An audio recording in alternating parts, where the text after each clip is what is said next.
Welcome back to another video. बड़ों को प्रणाम, छोटों को आशीर्वाद और मेरी उम्र के नौजवानों यू आर प्रो। तो आज मैं रिएक्ट करने वाली हूँ। ये वीडियो सबसे हटके ठीक है, कोई मूवीज नहीं है, कोई सॉन्ग नहीं है, कोई किस तरह की किसी भी तरह का, कोई बांग्लादेश नहीं, कोई कोकिस्टो पाकिस्तान नहीं, कोई सिद्धू मूसेवाला नहीं, कोई शुभ नहीं, कोई एम बंटाई नहीं, कोई हरियाणवी सॉन्ग नहीं, कुछ नहीं।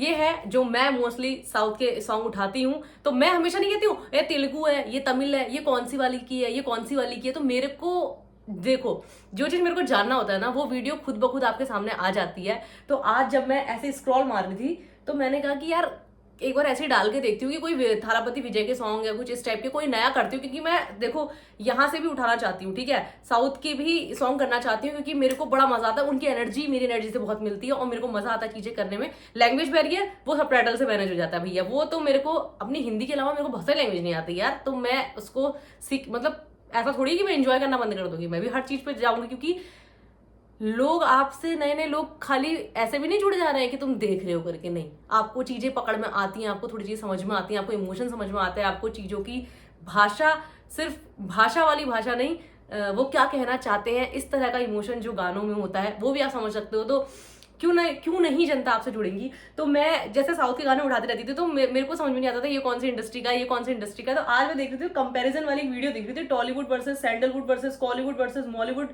Comparison between south film industries. तो इतनी सारी इंडस्ट्रीज हैं इसके अंदर, तो मैंने कहा क्यों नहीं एक फैक्ट वाली वीडियो जानते हैं। और मैं इसे नॉर्मल वीडियो पे तो नहीं देखूंगी, क्योंकि मैं जिस हिसाब से जल्दी बोलती हूँ मैं उस हिसाब से सुनती भी जल्दी हूँ। तो मैं 1.5x पे वीडियो चलाऊंगी और हम देखेंगे, जरा जानेंगे, क्योंकि अगर आप फैक्ट्स नहीं जान रहे हो ना, आप चीजों के बारे में कुछ पता ही नहीं चल रहा है आपको कुछ नया, तो फिर तो खाली बुद्धि आपकी एक जगह अटक गई है। अपने आप को अपग्रेड करते रहना चाहिए, अपने आप को नई चीजें जानते रहना चाहिए, और अगर खुद जान रहे हो तो लोगों को भी वहां तक पहुंचाओ, ठीक है। तो इस वजह से रिएक्शन वीडियो बनती है और मैं बना रही हूं। अब आप लोग भी जानो साउथ इंडस्ट्रीज का क्या बंटवारा है, कैसा क्या सीन है, क्योंकि थोड़ा थोड़ा बॉलीवुड तो हमें पता ही होता है, क्योंकि यार इतना तो है कि हम बॉलीवुड देख रहे हैं तो हमें पता है। और मूवीज तो हम वो भी देख के बड़े हुए हैं भाई, साउथ की मूवीज देख के बड़े ही हुए, क्योंकि हिंदी डब्ड हमें प्रोवाइड करी गई है तो हम सब कुछ कर रहे हैं, लेकिन उसके बारे में जानने में क्या हर्ज है। आ जाओ जरा देख लेते हैं, वीडियो स्टार्ट कर देते हैं। पर हम बात करते हैं कॉलीवुड के बारे में। मुन्ना, झुंड में तो सुअर आते हैं, शेर अकेला ही आता है। अरे यार रजनीकांत का डायलॉग देख के मैंने बिल्कुल सुना होगा। जी हाँ, साउथ फिल्म इंडस्ट्री की बात तो सबसे पहले साउथ के गॉडफादर के साथ ही स्टार्ट करनी चाहिए। But Munna, the real question is कि तमिल फिल्म इंडस्ट्री का नाम कॉलीवुड आखिर क्यों? वेल, वो ऐसे क्योंकि इसका नाम चेन्नई में मौजूद कोडम्बक्कम रीजन से इंस्पायर्ड होकर रखा गया है, जो वहां का मेन प्रोडक्शन सेंटर है, जिसे 1918 में एन मुदलियार की खींचा का वादम से अपनी और पूरे साउथ इंडियन सिनेमा की ग्रैंड ओपनिंग की थी। और 1931 में आई मूवी कालिदासा इस इंडस्ट्री की फर्स्ट टॉकीज थी। बट अगर उस जमाने की हम बात करें ना, तो ये इंडस्ट्री मिर्च मसाले और एक्शन से भरपूर नहीं थी, बल्कि मिथोलॉजी और रिलीजियस स्टोरीज बताती थी। आज भी बहुत सारी चीजें हैं। चोला डायनेस्टी से तमिल्स में चलते आ रहे हैं, पर वक्त बदला, लोगों के जज्बात बदले और आज इनके पास सिर्फ बड़े स्टार्स ही नहीं है, बट इन्होंने बॉलीवुड तक को रजनीकांत, कमल हासन, श्रीदेवी, हेमा मालिनी एटसेट्रा ये सब बड़े बड़े स्टार्स दिए हैं। और इन स्टार्स का इन जनरल कितना फैन फॉलोइंग है वो तो आप लोग जानते ही हो। फैन फॉलोइंग इन जनरल कुछ इतनी है कि वहां के लोग तो इन स्टार्स के लिए टेंपल्स बनाते हैं। जैसे फॉर एग्जांपल ये रजनीकांत जी का, निधि अग्रवाल का, हंसिका मोटवानी का टेंपल। लेकिन भले मेल और फीमेल दोनों ही आर्टिस्ट के मंदिर बने हो, पर ये इंडस्ट्री दोनों को इक्वली ट्रीट नहीं करती अनफॉर्चुनेटली। और इसका सबूत खुद इस इंडस्ट्री में काम करने वाले आर्टिस्टों ने दिया है। लेकिन ये तो यार ये तो हर जगह है, मतलब ये आज का नहीं है। मतलब वो मैंने प्रियंका चोपड़ा के इंटरव्यू में भी सुना था, जब मैंने मेल स्टार से ज्यादा डिमांड करी थी तो उन्होंने मुझे मूवी ऑफर नहीं करी थी, मतलब बॉलीवुड में मूवी ऑफर नहीं होती थी कि मैं इक्वली अगर मेरे को अमाउंट मांग रही हूँ तो नहीं चलता था, क्योंकि हम ही नहीं डिमांड करी है ना। हमें मजा आ रहा है हीरो को हीरो देखने में, लेकिन एज अ हीरोइन को वो मेल लीड करते हुए देखने में अरे सिर्फ हीरो ही है, सिर्फ इसमें यही है, यही निकल जाता है पहले मुंह से, है सिर्फ यही कर रही है लीड, और कोई नहीं है क्या? आज क्यों चाहिए भाई? क्या पता वो उसी को इतना अच्छा होल्ड करती हैं कि कोई नीड ही नहीं है किसी की। फीमेल आर्टिस्ट के साथ ऐसा होने की जिम्मेदारी जितनी इंडस्ट्री की है उतनी ही ऑडियंस की भी है, कि जब ऑडियंस मेल सेंट्रिक मूवीज की डिमांड खुद ब खुद बढ़ाएगी तो इंडस्ट्री अपना कंटेंट कैसे चेंज करेगी। And the same problem is with Bollywood as well, जहां पर भी फीमेल्स को इक्वली ट्रीट नहीं किया जाता। दूसरे नंबर पर हम बात करेंगे टॉलीवुड की। World's biggest film studio Ramoji film city, जहां पर मैं पर्सनली गया हूं, तेलुगु सिनेमा का है। वर्ल्ड्स थर्ड बिगेस्ट थिएटर प्रसाद आईमैक्स, वो भी सिनेमा का है और अल्लू अर्जुन, ओहो, नागार्जुन, प्रभास जैसे बड़े अच्छा, बड़े सुपरस्टार अब तेलुगु ऑफ कोर्स वो भी समझ में आ गया। सिनेमा के ही है। यही नहीं, दुनिया को कटप्पा मामा और बाहुबली देने वाले डायरेक्टर एस.एस. राजामौली भी इसी फिल्म इंडस्ट्री के साथ जुड़े हुए हैं। बट इस फेमस इंडस्ट्री की अगर स्टार्ट के बारे में मैं बात करूं तो टॉलीवुड को उसका नाम तेलुगु के टी और हॉलीवुड के ऑलीवुड से मिला है, जिसने अपने सफर की पहली शुरुआत 1921 में आई साइलेंट फिल्म अनुषा अडुसिमल्ली के साथ रघुपति वेंकैया नायडू की छत्रछाया में की थी और इसीलिए उन्हें आज लोग फादर ऑफ तेलुगु सिनेमा भी कहते हैं। पर बड़ी बड़ी फिल्में और बड़े बड़े सितारों से भरे होने के बाद भी यही वो सिनेमा भी था जिसने अपना नाम गुमनामी से बाहर निकालने के लिए सबसे ज्यादा स्ट्रगल किया। Why? बिकॉज ये लोग ने सबसे पहले साहस दिखाकर अपनी फिल्म को सिर्फ अपने लैंग्वेज में नहीं बल्कि दूसरे लैंग्वेजेस में डब करके हिंदी स्पीकिंग ऑडियंस के सामने लाने का साहस दिखाया। बट इस चक्कर सबसे अच्छी पहल मूवीज इनकी पैन इंडिया लेवल पर नहीं चली और अब भले ही महिषासुरमर्दिनी इंडियन सिनेमा की पहली पैन इंडिया फिल्म रही हो, पर इस सिनेमा की हारी बाजी को पलटने वाली पैन इंडिया फिल्म तो बाहुबली ही थी। But in the case of Tollywood, Baahubali the beginning वो मूवी थी जो इनके लिए गेम चेंजर बनी। बाहुबली द कंक्लूजन 1810 करोड़ कमाकर तेलुगु सिनेमा के लिए सबसे ज्यादा फायरवर्क्स का कारण बनी और साथ ही इंडिया की सेकंड हाईएस्ट क्रॉसिंग फिल्म बनी। और इसी मौके के लिए टॉलीवुड रुका था पैन इंडिया लेवल पर मूवी को हिट करना और करोड़ों में। मैंने थोड़ा सा रिएक्ट किया था उस पर दोबारा से, यानी कि तुल्लू फिल्म इंडस्ट्री, जहां 2016 के पहले 8 महीनों में 70 हिंदी फिल्म रिलीज हुई थी। उस साल तुल्लू इंडस्ट्री ने 45 इयर्स कंप्लीट किए थे और उस समय उनकी पूरी हिस्ट्री में सिर्फ 70 फिल्म ही रिलीज हुई थी। इतना ही नहीं, आज तक इस इंडस्ट्री में सिर्फ 115 मूवीज ही रिलीज हुए हैं और ये नंबर इतना कम इसीलिए है क्योंकि पहले यहाँ पर एक साल में सिर्फ 1 या 2 मूवीज ही रिलीज हुआ करती थी, लेकिन 2011 में आई फिल्म ओरियादरी असल के बाद से उनका एनुअल आउटपुट बढ़कर अब 6 to 7 मूवीज पर ईयर हो गया है। इनफैक्ट साउथ की इंडस्ट्रीज में सबसे लेट यही रीजनल इंडस्ट्री शुरू हुई थी जब 1971 में एन्ना थनगड़ी फिल्म रिलीज हुई थी। And in case if you are wondering इसे कोस्टल वुड क्यों कहा जाता है, वेल इसीलिए क्योंकि ये लैंग्वेज बोलने वाले ज्यादातर लोग कर्नाटका के कोस्टल एरियाज में रहते हैं, लेकिन इनकी ऑडियंस आज मैंगलोर, उडुपी, मुंबई एटसेट्रा जैसे हर जगह बिलोंग करती है। लेकिन फिर भी आई बेट आपने इस इंडस्ट्री का नाम नहीं सुना होगा। मैंने भी नहीं सुना था। अकॉर्डिंग टू 2011 सेंसस तुल्लू के नेटिव स्पीकर सिर्फ 18 लाख लोग ही है compare to 54 crore speakers of Hindi, which means ये पूरी तरीके से एक छोटी रीजनल इंडस्ट्री है जिसका मार्केट साइज काफी छोटा है। अब फ्रेंड्स, कुछ ही देर पहले हमने पैन इंडिया फिल्म्स की बात की थी और इन फिल्म्स के फायदे तो काफी है, लेकिन अगर ऐसे ग्रैंड लेवल पर फिल्म्स बनती जाएगी तो ऑलरेडी स्ट्रगलिंग इंडस्ट्रीज और दिक्कत में पड़ सकते हैं। ऑल्सो एक पैन इंडिया रिलीज होना फिल्म की सक्सेस को गारंटी नहीं करता। ऐसी काफी सारी फिल्में हैं जो पैन इंडिया तो रिलीज हुई लेकिन अपनी लैंग्वेज से हटकर दूसरी लैंग्वेजेस में कंप्लीटली फ्लॉप हो जाती है। सही बात, सब चीज में मजा नहीं आता। कंटेंट रीजन हो सकता है। वेल, ये मेरा मानना है, आपको क्या लगता है नीचे कमेंट्स में बताना।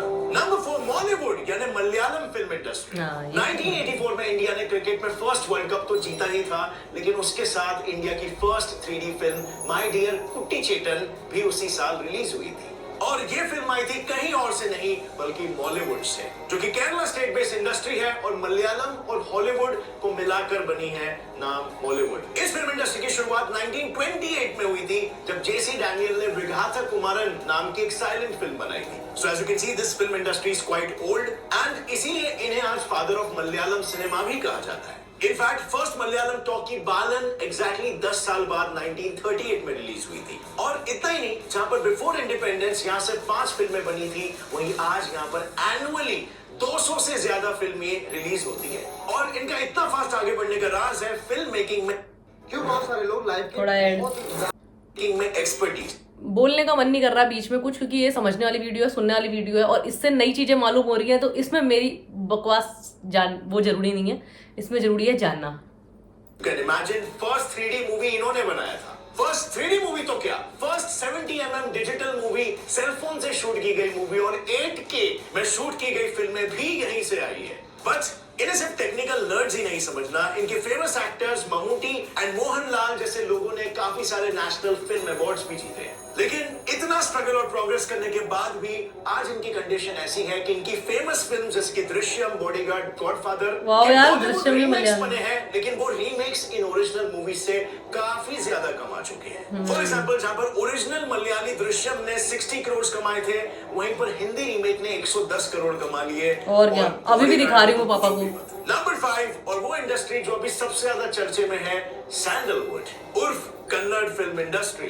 इस इंडस्ट्री की शुरुआत हुई थी 1934 में फ्रॉम द फिल्म नेम्ड सती सुलोचना, और इसके बाद एक हिट मूवीज आती रही, बट जिस मूवी ने सबको दंग करके रख दिया वो थी 1989 में रिलीज हुई मूवी इदु साध्य। इस मूवी ने सभी को इसीलिए दंग करके रख दिया क्योंकि ये इंडिया की पहली ऐसी 1.5 घंटे की मूवी थी जिसको शूट करने में सिर्फ और सिर्फ 36 आवर्स गए थे। चौंक गए ना आप भी?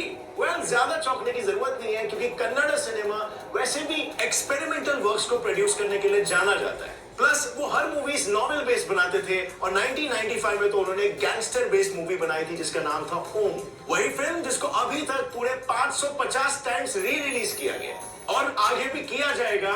री रिलीज का मतलब कुछ एडिशंस को ऐड करके मूवी को वापस से रिलीज करना, जिसे बाय द वे करने के पीछे 3 रीजंस होते हैं। नंबर 1, प्रोड्यूसर को री रिलीज से प्रॉफिट दिख रहा हो। नंबर 2, स्टार ज्यादा फेमस हो और उसकी फिल्म की मार्केट में डिमांड हो। नंबर 3, उस स्टार का बर्थडे हो, so for birthday celebration. But 550 times re release होना मतलब पूरे इंडस्ट्री का उससे इंस्पायर होना, इनके नॉवेल बेस्ड रूट से नाता टूट जाना, मतलब कि लगातार गैंगस्टर थीम देखा, मुझे पता था। और अल्टीमेटली लोगों का उससे बैकग्राउंड में यश क्यों आए, क्योंकि वो थे शायद, मैंने सुना था। Which means यहाँ पर जरूरत है अभी थोड़ी सेल्फ इंट्रोस्पेक्शन की, सेल्फ इंप्रूवमेंट की, जहां उन्होंने सिंपली कमर्शियल, एक्सपेरिमेंटल और पैरेलल फिल्म्स के बीच की लाइंस को ही ब्लर कर दिया, मतलब कि सब कुछ मिक्स कर दिया और एक फिल्म प्रोड्यूस कर दिया जो फिल्म सारे ऑडियंस की डिमांड का एक कॉकटेल था। और साथ ही में उन्होंने अपने नॉवेल बेस्ड के रूट्स को भी फिर से पकड़ लिया जो उन्होंने छोड़ दिया था, प्लस हिस्टोरिकल मूवीज बनाना शुरू कर दिया। एंड फिर क्या होना था? बूम! सैंडलवुड इंडस्ट्री फिर से राइज करने लग गई। 2015 में रिलीज हुई रंगी तारंगने, जिसने अकेले यूएसए में ही $318,000 कमा लिए थे, वो इस बात का एक प्रूफ है।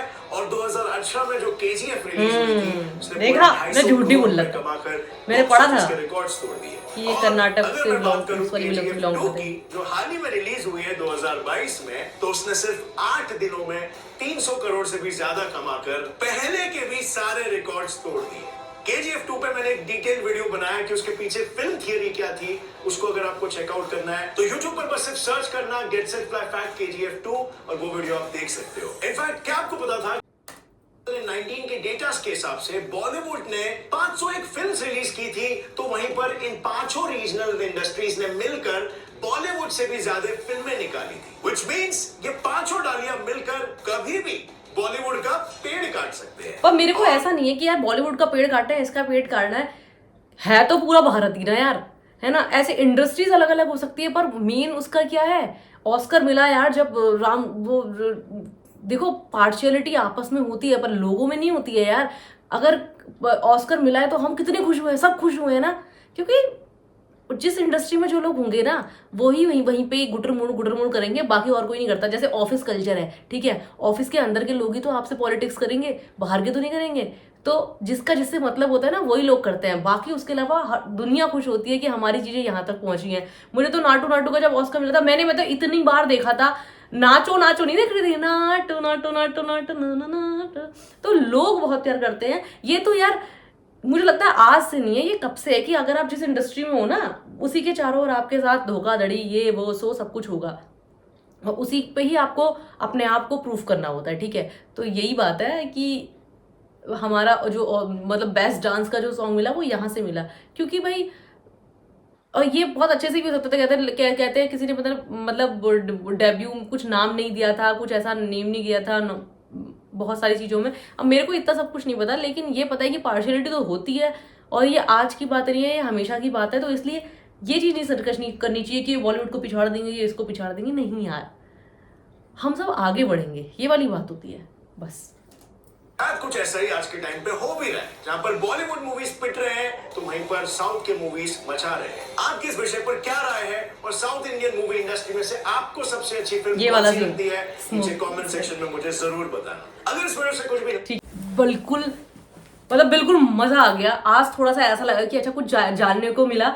तो अब मैं थोड़ा सा अपनी वो बताऊं कि तमिल था कॉलीवुड और तेलुगु था, तमिल था कॉलीवुड और तेलुगु लैंग्वेज वाले थे टॉलीवुड, ठीक है, क्योंकि वो तेलुगु से टी उठाया है और हॉलीवुड से वो उठाया। तो बाप रे, मेरे को तो ऐसा लग रहा है मैं रिवीजन करने बैठ रही हूँ, मेरे को सब याद हो गया। तो मतलब मेरे को समझ में आ चुकी है, ठीक है, कौन सी लैंग्वेज से कौन सी वो निकली है, कौन सी लैंग्वेज निकली है। और सैंडलवुड था अपने यश वाले, ठीक है। तो मजा आ गया सुन के, बहुत अच्छा लगा नया कुछ जान के, क्योंकि ऐसी वीडियोज से मजा आता है, ठीक है। आप लोगों को रिएक्ट करना है तो ऐसा ही नहीं होता सिर्फ आपको चीजें मजे लेने हैं, वो चीज करनी है। अगर आप अपनी डेली लाइफ में भी कुछ नई चीज सुन के अपग्रेड नहीं कर रहे हो ना, कुछ चीज कहीं से नॉलेज नहीं ले रहे हो, क्योंकि क्या है यार, आसपास के अपने बारे में ही नहीं जानेंगे तो फिर क्या हो गया, अंदर दब के थोड़ी मर जाना है। तो सुनते रहना, नॉलेज गेन करते रहना। तो मजा आया सुन के, अच्छा लगा। तो अगर आप लोगों को मेरे साथ कोई भी चीज देखने अच्छी लगती है, कोई भी वीडियो अच्छी लगती है, तो कुछ नहीं करना, लाइक मारना है, शेयर करना है, सब्सक्राइब करना और जुड़ जाना है, बस। चलो bye bye, take care, Tata.